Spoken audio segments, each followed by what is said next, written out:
All right, this is gonna be a quick video, but did I just buy myself an 18-wheeler? I don't know. I think I'm crazy enough to do it. If I had a room, yeah, I would. But what I didn't buy was an 18-wheeler. I bought a FedEx UPS bread truck. In fact, this one was, I guess, owned by Ryder. Right there, maybe. Ryder. It's a 2009. It had 139,000 miles on it. It's about to be 140. I've driven 600 miles by now, and by the time I get home, it's going to be probably 141 and change. Diesel. Tires are good, except that one is mismatched. So far, so good.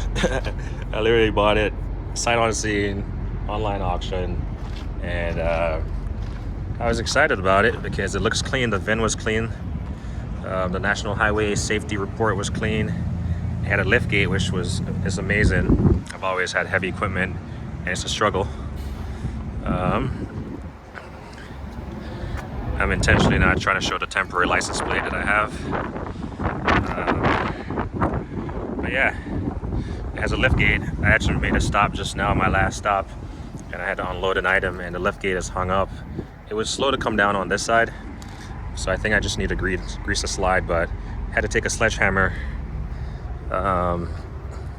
and give this thing a whack for it to move, actually whacking down at the bottom right here.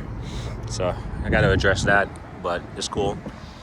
There's a camera about there, I just don't have a display for it, so I'll definitely get a camera, but at least I know where to mount it. It leaks, definitely from the bottom up. I guess it was used as a maintenance truck. I don't know, by Ryder or Spirit or somebody. But I believe it's a 24-footer. I don't have my own DOT number. What am I doing with this? It's gonna be my personal daily driver. Not really. Yeah, you can see Ryder. The windshield. This thing I need to actually address. It keeps flopping in the wind. I need to get some duct tape or something. I need to like zip tie it. Can't really zip tie it anywhere.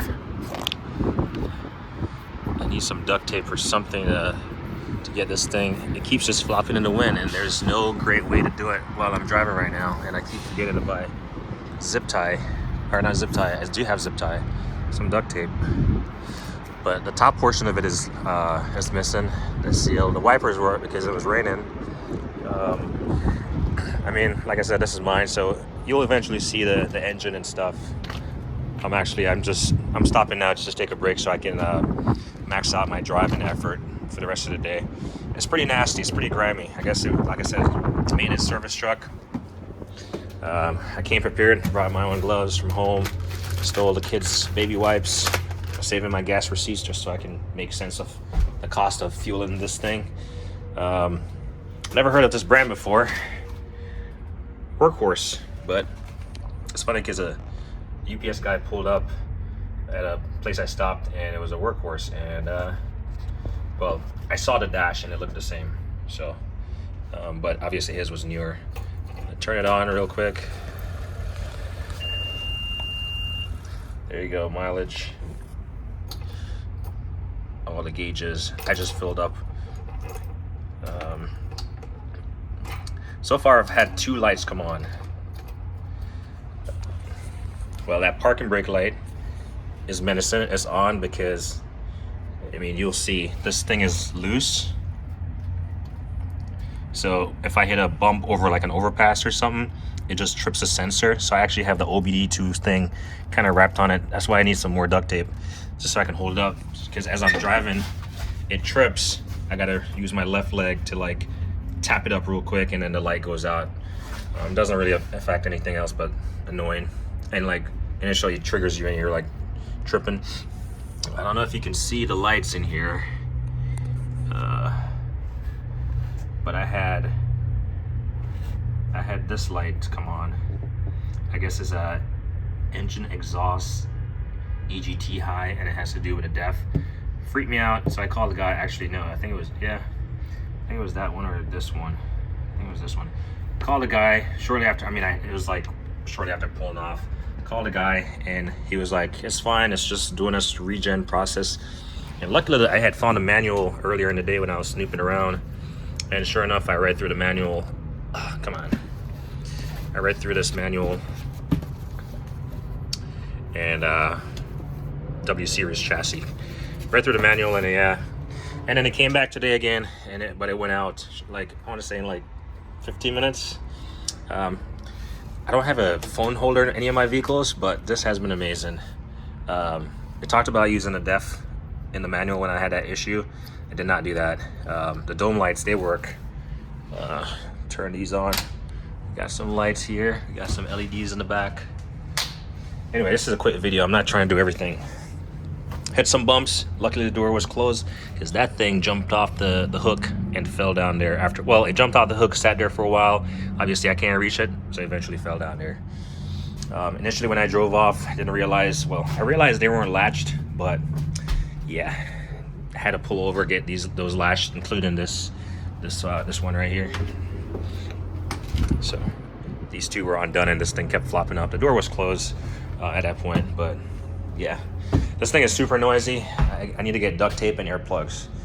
I'll tell this whole story behind this truck at some point. Obviously I got 2 suitcases, my personal clothes, and this is just I knew I was going out there. I was prepping, so I bought some stuff. Not that this can get to a dually in that manner. I had to rent a truck while I was out there. Another story behind that. I got some sockets. I wasn't trying to do one. Flashlight, little pry bar. I might show this stuff. I got a voltmeter because it said the battery was bad, or I said it had to get a jump. I haven't had to jump it so far. Let me make sure everything is off so I'm not draining the battery. Yep, lights are off. Oh, by the way, the seat is gross. I'm gonna take this stuff out and give it a power wash, because I put these armrests down, and this one is, you can see the dust flying off this thing. Oof. It's just, these windows open up, get some air flowing through here. What else? The radio does not work. In fact, I don't think there's a speaker in there. You can see through there. Yeah, do that. While we're looking at it, has this rack system. There's enough light in here. I'm not gonna waste the battery. It has this rack. I'm not sure if it's actually a support. I highly doubt it. I don't think I'll need it for what I plan to do with this truck. I'm either gonna make a welding rig, or a hot water pressure washing rig, or a lawn care business. All right, so you've seen 3 items, but these bars,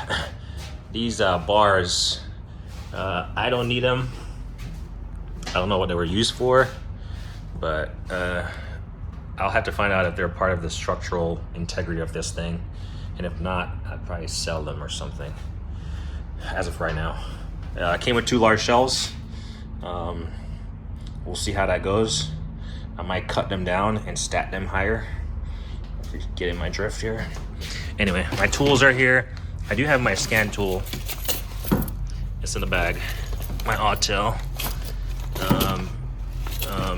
And the VCI is in the top of my bag.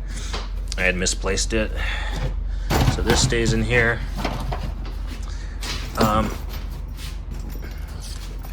I had a tarp because, like I said, I had to rent a vehicle out there. I have some straps. Actually, I had to stop by Harbor Freight, get a chain and a strap to secure it overnight. I got my Noco jump pack.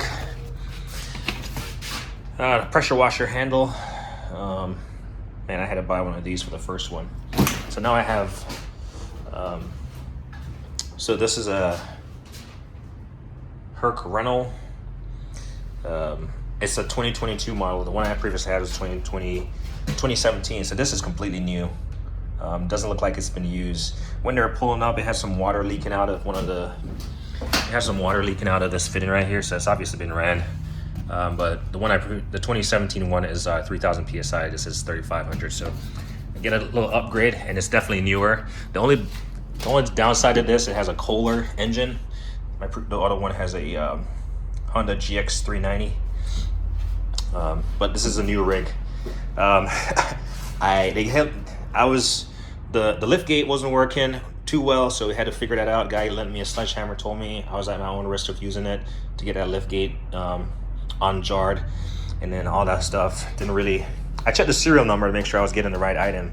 Actually, I just checked that number. But on the same note, what I failed to do, I don't know why there's water in this thing, but there's water in there, and the strap is wet. I drove 20 minutes away, came back here to check the straps because I was getting gas. Realized the hose was not in there, and it was in the listing. Called them. The guy was like, "Hey, I'm gonna go check." I was like, "Hey, how about you just let me know?" Or how he's gonna go ask somebody. I'm like, "Hey, let me know so I can not waste my time driving back." He said, "Yep, come on, get the hose." I went back. They gave me a hose that was older, beat up. Not this. I took it, walk out to the truck, and I was like, I already drove 20 minutes back. That's 40 minutes of my time that I'm wasting. Not their fault. You know, they should have left, because in the bid, it was wrapped around the handle right here. Gave me a beat up hose. Looked like it was leaking at the fit-in. I took it back and I was like, "Hey dude, I can't do high pressure and hot water with a hose that's beat up and potentially leaking. I don't know." And then he went to the back and looked for this. I'm thinking they did not want to give me a new hose. Obviously they can't hide this beast. A hose is simple. I guess the wand, they gave me a wand, which I know this is original because I had to buy the one for the last pressure washer.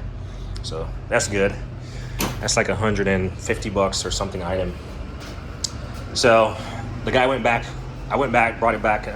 I literally walked out to the truck and went back, and I was like, "Dude, this is not gonna work." And he went to the back again and he brought this one out.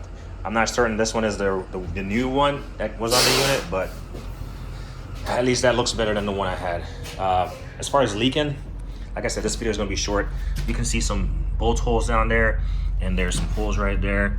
Whatever they had installed in here, water is coming up through from the bottom, and this was completely saturated. It's dirty, it's grimy. This thing is gonna get a complete wash by me, and I'm excited about it. The neighbors are probably not gonna look at me crazy having this in the driveway, but the intent, get it cleaned up, get it presentable. Like, I plan to scrub every inch of it, and that pressure washer is going to be the test bed of this thing, getting it all like power washed. But before I wash it in my driveway, I'm going to take it to a car wash or something and get much of the grime out. Obviously I'm gonna have to vacuum, but so far so good. This is all cosmetic. What about the mechanical stuff of this stuff? I don't know about diesel. This stuff was not inspected by anyone, so my fault, my bad. For all I know, I could have bought a turd. This little seal is gone, no big deal, whatever. I could have bought a turd, but I'll probably have to get it inspected. I mean, I'll crawl under it myself, look at it. It came from the East Coast, so it kind of has some rust under there, but I think it's just like superficial surface rust. Nothing too crazy, but yeah, I gotta get on it there. When I had that high temp light, I pulled over. In fact, I smell exhaust. I started smelling exhaust, and that light came on, and I made a right turn, and it seemed like I could not get off into an immediate parking lot or something, especially what I felt was critical, and not knowing critical because I didn't know what it was. So I stopped it, looked in the manual. Actually, when I looked in the manual, saw it was exhaust or something, and decided to go look at the exhaust. And I looked up underneath, and I don't know what it is. It's like that big, it looks like a catalytic converter. It's huge, but after it, there's a small exhaust leak. So, yeah. I guess owning something like this is probably gonna drive me to buy a larger tools. I don't know. It's like something I'm thinking about is I have the smoke machine, but I don't have any of those like large plugs for exhaust, so I could bleed the system in or smoke the system and see all the leaks. But yeah, I'll probably end up taking it to a shop. I think it's an International engine with a forgot the name of the transmission. It's not Cummins. It's I don't know what it is. I don't know. I saw it this morning because another light popped up. I tried plugging up. Okay, so this is the thing. This thing was actually, it had a Go geotag on it, and I was wondering what it was because there's a couple times where the thing would beep or something would beep. I couldn't figure it out, and I was wondering if this was like an OBD2 dongle. Well, it's a geotag, so I unplugged it. I don't need them tracking me, and this is just holding up my whatever thing right now. But I plugged up my scan tool to it, and it was it tripped the ABS light, and then it tripped a transmission light right up there. This one ABS light was on, and there's this transmission light, and ironically they're on the same, they're right next to each other on the display, and in the manual they're right next to each other. Transmission light went out after a brief second of disconnecting that, and then the ABS light went off after I shut it down and restarted after driving for a little bit to another stop or whatever I was doing. Yeah, I'm about a day away from home, so 24 hours away from home. I plan to drive, I don't know, hopefully I'm gonna maximize my drive today as far as how far I can reach, and then I'll drive again Saturday, and then the last bit is Sunday. Talked about the pressure washer, MTI, MITI, 3500 PSI. Like I said, they advertise it as 2022. Nice. This thing is a wheelbarrow, an electric wheelbarrow. Obviously, everything is strapped down. That's why I came prepared, because I bought quick story. I bought that guy and this guy, and you get 14 days to pick it up. I was already approaching 21 days, and they start charging you after $50 a day after the 14 days. But I think they wanted, I have to look. I think they wanted like $600 to ship this, and another $600 to ship this. I didn't check on that because at this point I knew I was gonna try to go for the truck. But this truck, they wanted $5,500 to $5,700 to ship. And all those prices were just baseline prices. Like you had to have a forklift or some kind of unloading device, ramp or something. I don't have any of that stuff. I guess I could pull out my engine crane if they pull up and like hoist it off the bed of their truck or off the back. But that would have been, they would have looked at me silly, but that's an option. Do what you have to. So yeah, they wanted $5,700 for the truck. I don't know how much they would have charged for this, probably another $500, $600. This guy is a wheelbarrow. It's an electric wheelbarrow. There we go. Like I said, I'll do a video. I'm just trying to take a break from driving. You got a forward and reverse, a dump, return, and this is how you start it up. So if we pull this bad boy, some lights will come on. Ooh, look at that. And we got a throttle right here, and we got an off. Make sure to turn it off. Got a battery pack right here. But what's cool about this, it's a hydraulic dump, so you can see the cylinder right there. This thing dumps all the way over. Dual wheels in the back. We'll talk more about it. This bad boy, I actually have not started it. It's missing a panel from right here. They probably took it off or something. It just broke off. Yeah, it broke off. The ad, it showed it running. It's a Millermatic 250 AC/DC welder generator. Full disclosure, you have never seen me weld before because I don't know how to weld. I even have a welder at home. Never used it because I just haven't had time. I pulled it out recently just to dust it off and have it remind me that it's sitting there. So why did I pick up something this big? Because it's something I want to eventually get into, welding, even for my own self. Plus this is a generator. Came with a fire extinguisher on top. This, I'll show more pictures of it. I gotta get going, but this thing is starting to corrode. It doesn't have a LPG tank or propane tank on the back, so I gotta figure that out. I thought it had some kind of hole here missing, a cap, but I thought it was like a fuel tank. Well, this is just, I think, fueled off liquid propane. But yeah, that's what I have going on. Oh, here we go. They actually left some tape in the back, so I'm actually gonna use this to try to hold that silly little flopping thing around. But anyway, on the road, in a bright truck, tugging it out. If this thing was legitimate clean, I would have probably laid this tarp down on top of this, well, on the bottom one, and took myself a nap. I mean, who says I won't? but maybe tomorrow or something. But it's not, I mean, the tarp is clean. I've only used it once, relatively clean, I guess, at this point. But yeah, this thing needs a full detail, and I'm gonna do it inside and out. The outside looked like it might have been repainted at one point. I'm not sure. But anyway, I gotta get back on the road. I'll try to upload this video on the drive. So if you see it, chances are I would have been driving. But yeah, where am I gonna store all this stuff? I'm gonna build another shed. I'm just kidding. I don't even have the space to build another shed if I wanted to. I'm just gonna have to rearrange some stuff. I am surprised by how big this thing is. This thing is huge. Yeah. Yeah, that runs because I drove it and positioned it. That, we'll see if it runs. It's brand new, so hopefully it should. This I saw it run in the video. And then the truck, we're trying to figure it out as we go. Price, I don't know what this thing runs for brand new. Probably like $6,000 or something. That thing is about, with a Kohler engine, probably like 4,500. That thing is probably not a 4,000 or something. This truck, when it was new, I don't know, maybe like, I don't know, 30. I don't know, it's 2009. But the truck is a test bed. It's getting there. How much did I pay for all this? That's the secret. Stay tuned. As me always say, like, kind of hit a ting.